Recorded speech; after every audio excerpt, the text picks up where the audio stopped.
Warren Buffett talks about why you should own bank stocks coming up right now. Before we get to it, remember to leave a like, subscribe, and hit the notification bell for more. Let's get to it right now. Well, banking is a good business if you don't do dumb things on the asset side. I mean, basically, and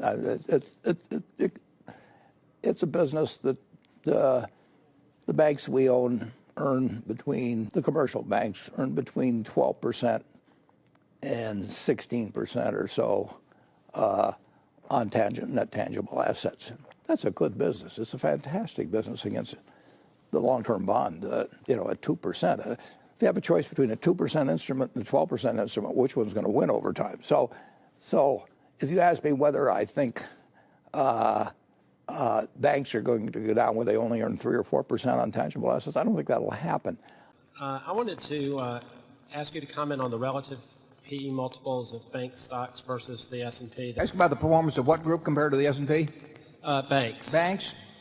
Well, I don't really think about them. I mean, the appropriate multiple for a business relative to the S&P will depend on what you expect that business to achieve in terms of returns on equity and incremental returns on incremental equity versus that S&P. I mean, if you've got two types of businesses, and we'll say the S&P earns X on equity and can deploy an additional amount of capital at Y, and then you compare that with any other business, and that's how you determine which one is cheaper.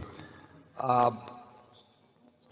would not characterize all banks as the same. I mean, we have in this room John Forlines, who runs the Bank of Granite, North Carolina, and they've earned 2% on assets without taking any real risk for decades, and it's a tremendous record. And then you have other banks that have been run by people that took them right into the ground. I mean, whether it was First Pennsylvania going back 30 years ago, I think it was John Bunning, and they're not a homogeneous group. We own a couple of stock in a couple of banks. We own stock in M&T that has an exhibit downstairs today. We own stock in Wells Fargo, and we think those institutions are somewhat different than other businesses. So I don't think it goes back to that earlier question. People always want a formula. They go to the intelligent investor and they think, somewhere they're going to give me a little formula and then I can plug this in and then I'll make lots of money. And it really doesn't work that way. What you're trying to do is look at all the cash a business will produce between now and Judgment Day and discount it back at a rate that's appropriate and then buy it a lot cheaper than that. And whether the money comes from a bank, whether it comes from an internet company, or whether it comes from a brick company, the money all spends the same. Now the question is, what are the economic characteristics of the internet company or the bank or the brick company that tell you how much cash they're going to generate over long periods in the future? And I would come to very different answers, on M&T Bank versus some other bank. So I wouldn't want to have a single yardstick or a relative PE that I went by. I think that banks have sold, a good many banks have sold at very reasonable prices. We bought all of a bank in 1969. We bought a bank in Rockford, Illinois.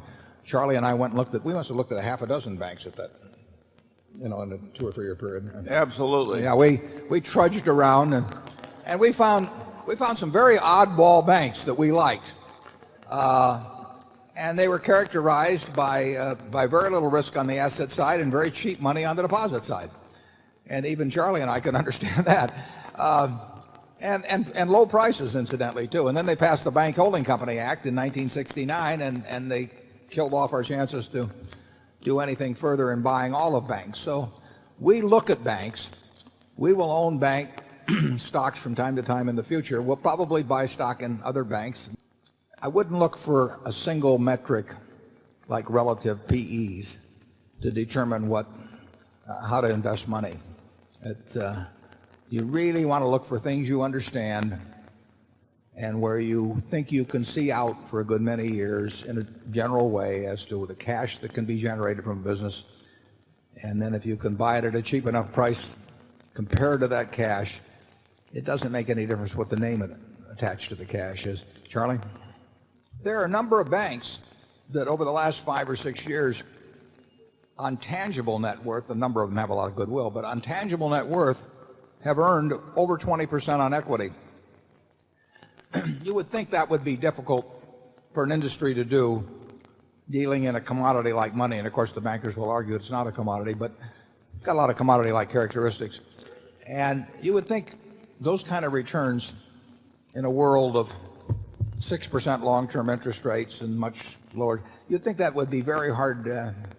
Well, you would have thought it wouldn't have occurred, and you think it'd be hard to sustain. We've been wrong in the sense that banks have earned a lot more money on tangible equity than Charlie and I would have thought possible. Now, I think to some extent they've done it because they've stretched out equity much further than was the case 20 or 30 years ago. I mean, they operate with more dollars working per dollar of equity than people thought was prudent 30 or 40 years ago.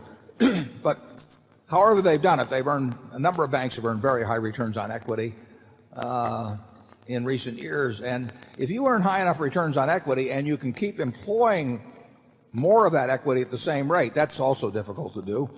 The world compounds very fast. Banking as a whole has earned at rates that are well beyond, on tangible equity, well beyond, I think, what much more glamorous businesses have earned. In this video, they talk a lot about M&T Bank stock, which is now worth $142.6 per share and has a dividend of 3.66%, and that equates to about $1.30 per share every single stock that they would have if they remained owning M&T Bank stock. But, however, they did end up selling M&T Bank stock as well as JP Morgan, Goldman, and PNC. However, they have maintained BAC, Bank of America Corporation. Warren Buffett talks a lot about why they have kept Bank of America stocks. That's in a future video, so remember to like and subscribe for that one. So let's just take a look really quick at M&T Bank stock and how much they bought it for back. I believe they said it was 1988. The price of the shares were around $3 to $5 back then. And that's pennies, obviously, today compared to how much M&T Bank stock is worth. So let's just say they would have kept M&T Bank. They would maintain $142.06 per share of M&T Bank stock. From buying it from $3, that's an incredible gain just in one particular stock itself.